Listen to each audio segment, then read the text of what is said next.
Again, this is the real-time trackage outage map for CenterPoint. Again, their service area is about 2.5 million customers in all.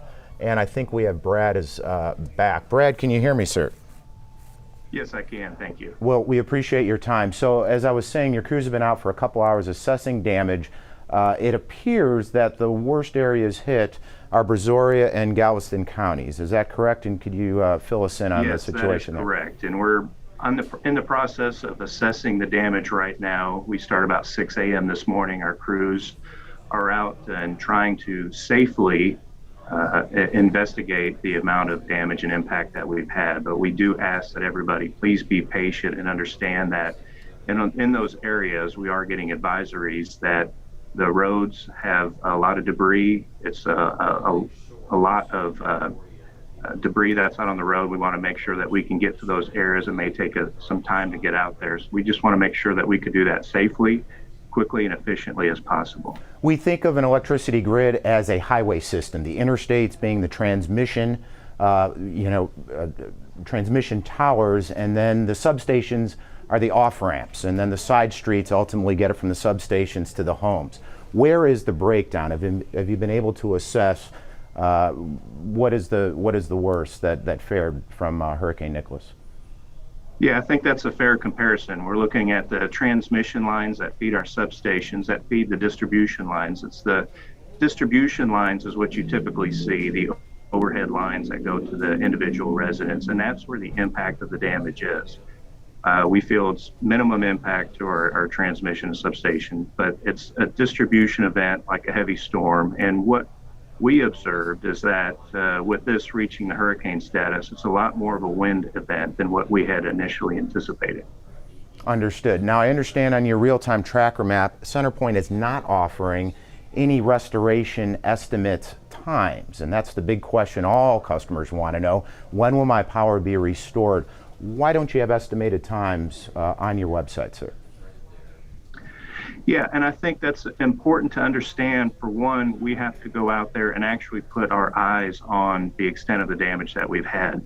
And for us to be able to do that and realizing that we have to access areas that have been very severely damaged, it's going to take time.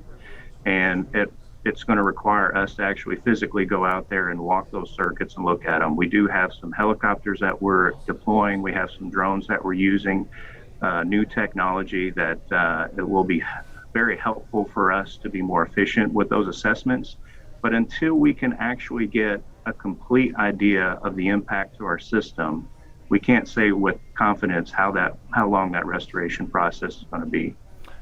Having said that, though, there's perspective. Let's go back a few weeks to Hurricane Ida, New Orleans and southeast Louisiana. They had 8 major transmission lines go down. Those are your 345 kilovolt lines. For perspective, we're not talking that here, so I'm guessing that's a bit of good news, at least looking ahead, albeit that it's very early in the process. Yes, and I think what we typically say for a Hurricane 1 type status, it could be anywhere 5 to 7 days, but we anticipate, that's for all of our customers. We should get more of them on much sooner than that. So to press you a little bit, I know that's an unfair question, Brad, but are we talking a multi-day event here, or are we talking potentially a chunk of this, large orange triangles here being reduced, say by nightfall tonight?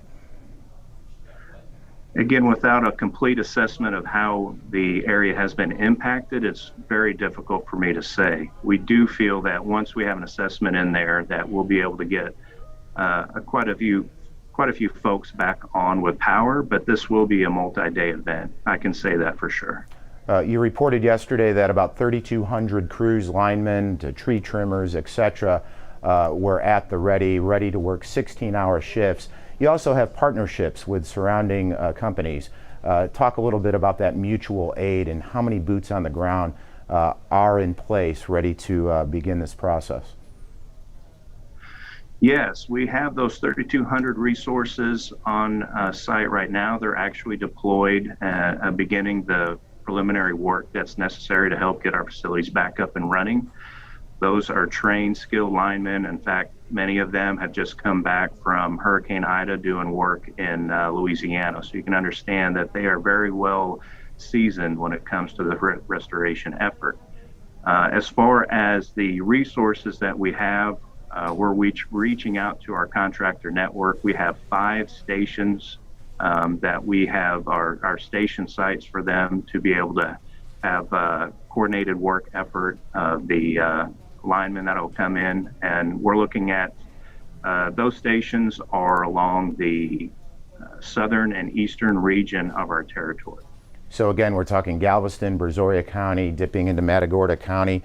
Obviously, that parallels the path that Nicholas hit. That those areas sustain the highest winds, and now we're seeing the most damage there. Are we talking toppling of poles or more tree limbs falling on wires? Have you been able to get a feel for that, sir? Yes, typically with a windstorm event like this, that's what we're going to see is a lot of debris, fallen trees. Those are the type of things that affect our overhead lines. We are aware, because of the smart meters that we have, of the exact customer outages that we do have. So we do ask that, because we know that individual customers are without power, we want to keep our lines open as much as we can, because our biggest concern right now is to recognize and address any down power lines that we have. So we do encourage anybody, if you see down power lines, of course, please stay away from them and call CenterPoint Energy so we can get out there and address it as soon as we can.